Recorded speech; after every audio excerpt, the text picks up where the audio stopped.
Well, it's pretty clear that in the aftermath of the recent federal election, there's been a lot of conversation about Alberta separatism, and it seems like an upsurge in support for the idea of Alberta separatism. It also feels like there's some inevitability to the idea that we're going to be voting in a referendum on that question at some point in the future. But how much support is there for Alberta separatism? How seriously should we take it, both here in Alberta and across the country? Well, a new analysis from the Aristotle Foundation for Public Policy says it would be a mistake to dismiss Western frustrations, and by extension, it would be a mistake to dismiss the idea or support for the idea of Alberta separatism. You can read more at aristotlefoundation.org. Joining us for more is Mark Milke. He is president and founder of the Aristotle Foundation. Mark, great to have you with us here. Thanks for having me on, Rob. First of all, I mean, we see the talk, we see different polls. How do we really know for sure kind of where Albertans are at on this question, first of all? Well, I suppose it's like any election. You never really know the results until they're in. But what we tried to do in this comparison of polls over the last couple of months was show a range in the Western provinces from Manitoba to British Columbia and Saskatchewan, Alberta in between, of course. And also make a comparison to Quebec in the 1970s and more recently. So, and part of the reason for the study is, look, I understand Western frustration as much as anybody else.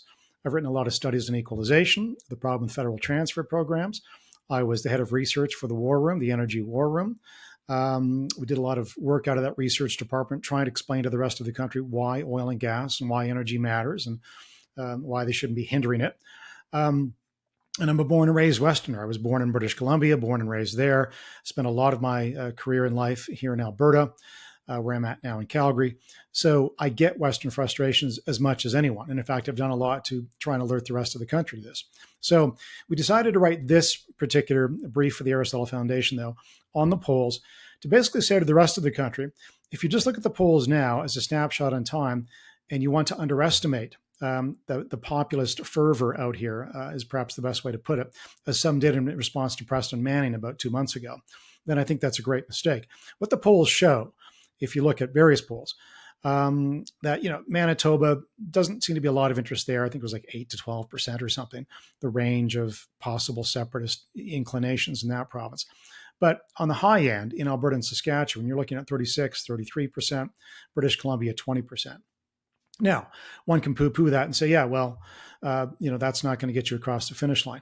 And I say this, by the way, as a non-separatist. We started the Aristotle Foundation to try and do public policy in Canada and some issues that I thought needed to be done, including Canadian history, appreciating Canadian history. So I come at this from a non-separatist perspective. Nonetheless, again, as much as anyone, I think I understand why we're frustrated out here, and there are legitimate complaints and grievances. So, but what you see is, if you see 33 or 36%, what people may not know is Quebec right now, its separatist sentiment is only 30%. But let's go back to the 1970s. And you find that in 1976, the Parti Québécois and René Lévesque, the man who would become premier, head of the Parti Québécois, got elected in that province with just under 41%. 40% voted for separation in the 1980 referendum, on and on. So I would caution those outside of the West, or even the West, who think that this is a non-issue, that may be incorrect. Right. And I think that's a fair point, because it is unpredictable in terms of where this is all going. And I do wonder if there's a dismissal of those concerns because the numbers perceived to be low, whether that ends up almost exacerbating the situation here. I think so. Look, when I read stuff in the Toronto Star from David Olive, one of their columnists, business columnists, saying, Alberta's giving me a headache, it was pretty condescending.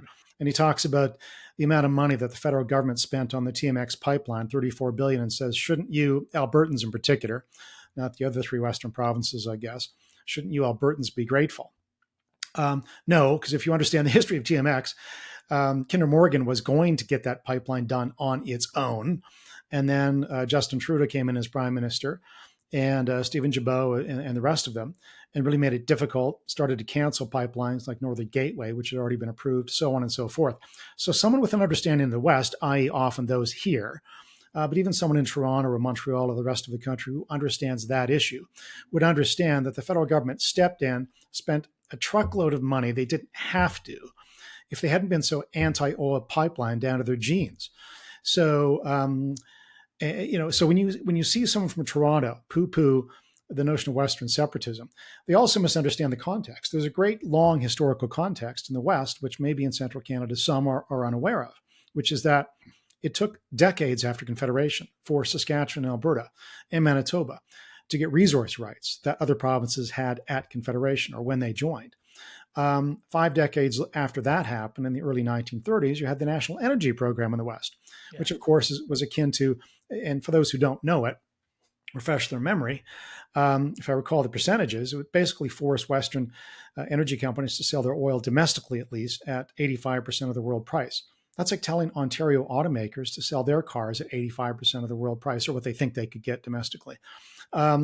So there was that. And then what did you get in response? Well, Brian Mulroney comes in with a progressive conservative government, gets rid of that and some other bad policy, flips on some other stuff, makes life difficult for the West on CF18, the rise of the Reform Party. I could go on. But you've had these attempts, including the positive input of the Reform Party, Preston Manning, the West wants in. And then you get that, and then the Harper government, which still has difficulty getting pipelines done because of some opposition in places like Quebec. I mean, I could go into great detail, but those of us in the West are kind of aware of those policy decisions over 5 decades or a century. And if you live maybe not in the West and you don't understand that, then you don't understand the frustration and other issues. I mean, the historic ones, pre and post Confederation, farmers and Eastern banks and this sort of thing, which may not, exactly rile people today. But there's a history of the West being treated like a colonial outpost because it was.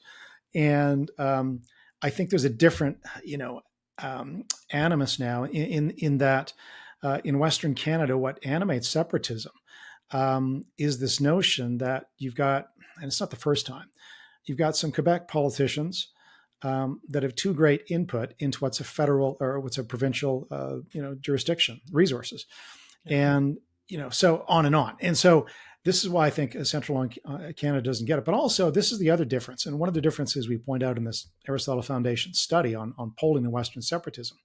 For those with a good memory, and again, I have one because I'm from British Columbia, you may recall, I'm sure you recall, Rob, the 1992 Charlottetown Accord, where all of us could vote on the referendum or the package of constitutional proposals. And British Columbia, though, rejected that package of constitutional proposals by 68%. That was the no vote. It was 60% in Alberta. I think it was about 56% Quebec.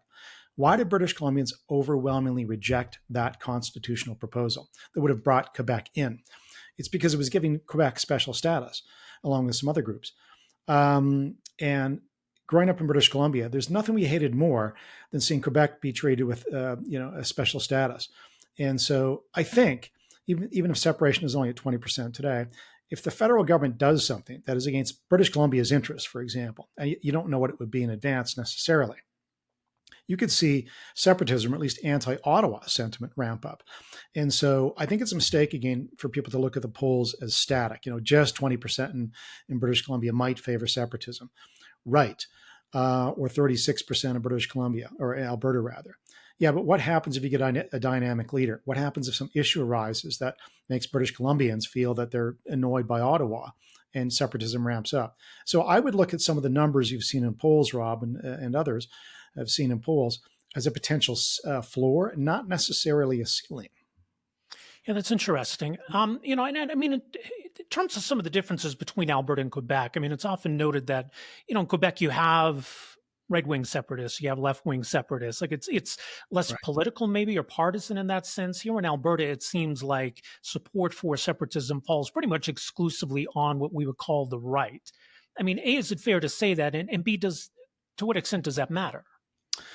Yeah, I don't think it matters a whole lot. I mean, I think you're right. It's more cultural in Quebec, of course, so it can span left and right. Left and right are not great terms to describe something, but for lack of a better description, sure, you got people all over the ideological and political spectrum.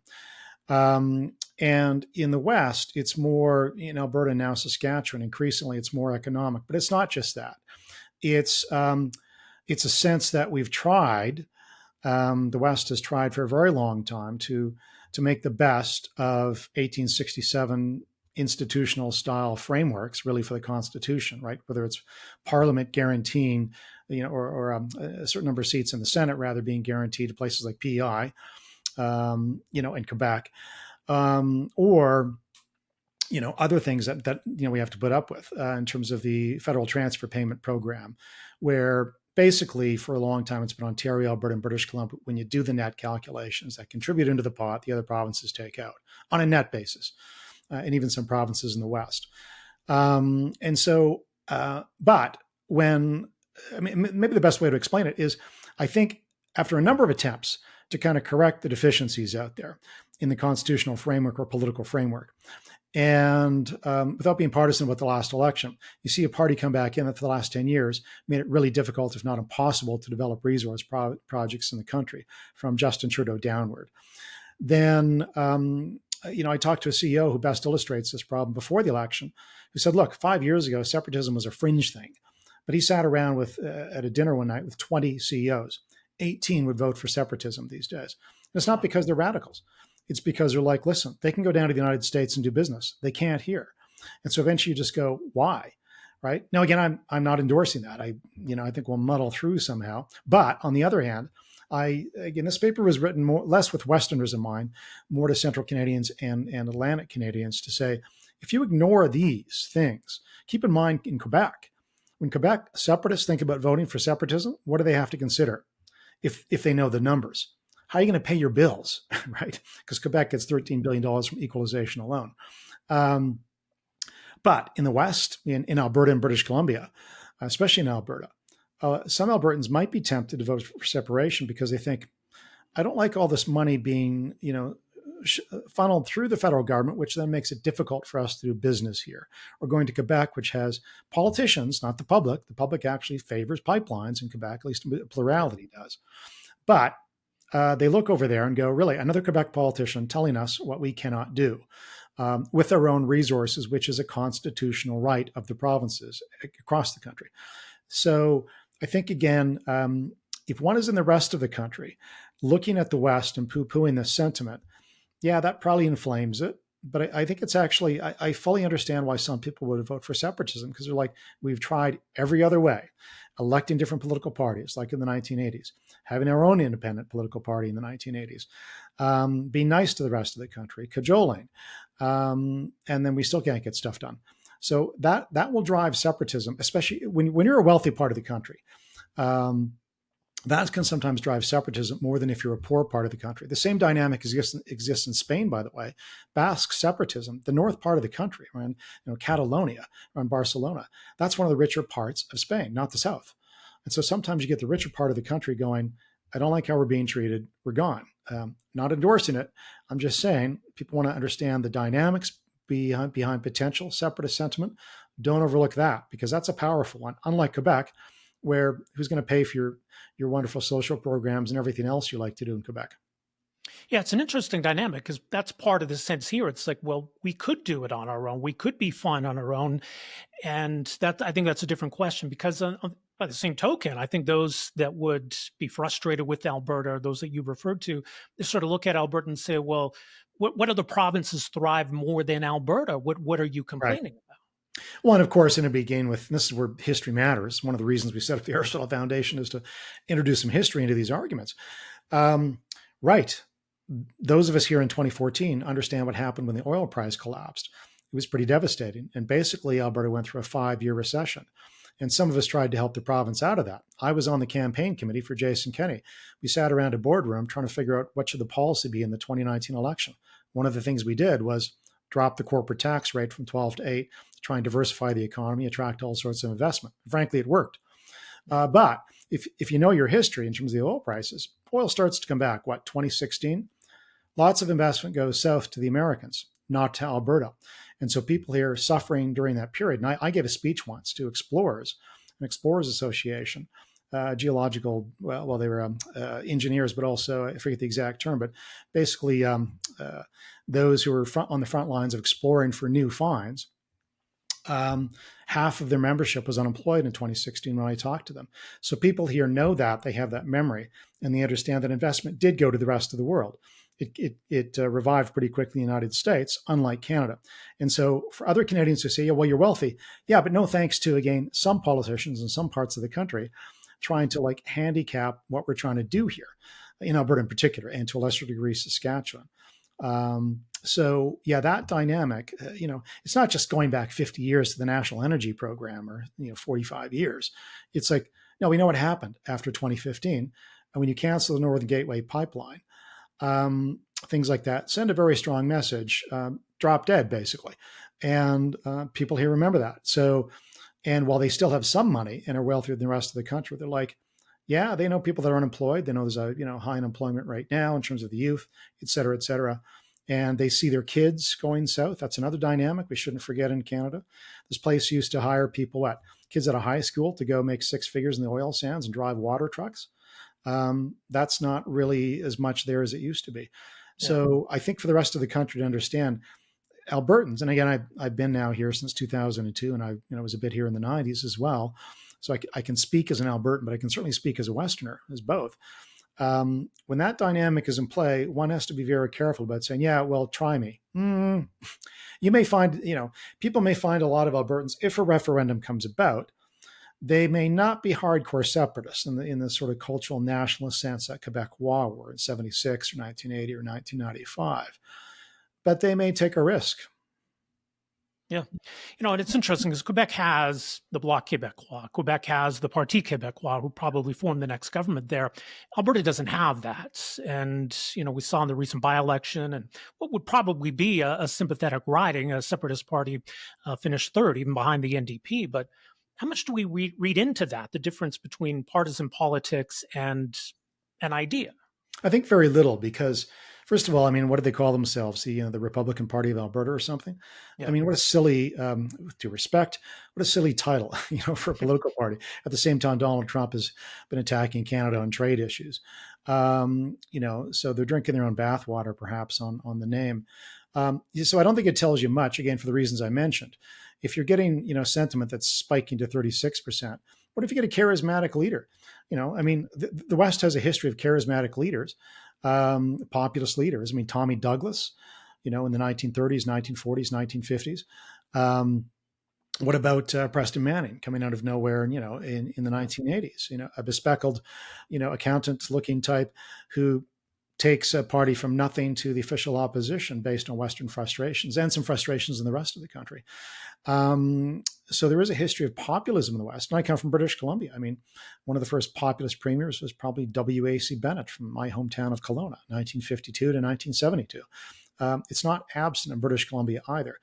So yeah, I think you put the right dynamics in play and a leader that you and I don't even know about at this point, and they don't even have to be running, but they could be advocates for this cause. I mean, look around the world at populist movements. And again, I don't think populism is necessarily a bad thing. It's an expression of frustrated citizens in democracy.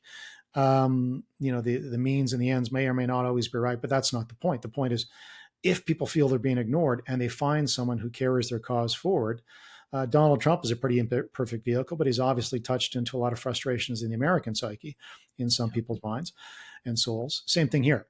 What happens if a populist arises that nobody knows today, but I don't know, 8 months from now, look, could be a talk show host. I mean, it could be whatever that just drives sentiment ahead. We saw it with Brexit too, right? And these things do become unpredictable.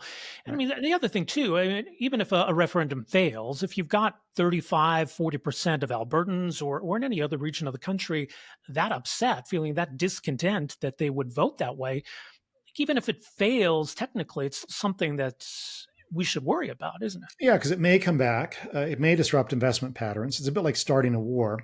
You Yeah. never know how it's going to end. So, you go to war in 1914, you'll think you'll be back by Christmas, and you're still in Belgium and France, and fighting. 4 years later. So, so voting for separatism is no guarantee you'll get what you want either. But again, I get the internal logic of the proposals because I get the frustration living here. And again, having proposed a number of times reforms to programs like equalization and the rest of it, I'm more than aware of what's driving this, which is why I would advise the rest of the country not to underestimate it. Yeah, absolutely. Well, we'll see where it all goes from here. In the meantime, this analysis, it's up at AristotleFoundation.org. Mark Milke, thanks so much for joining us here. Appreciate it. Thank you, Rob. Anytime.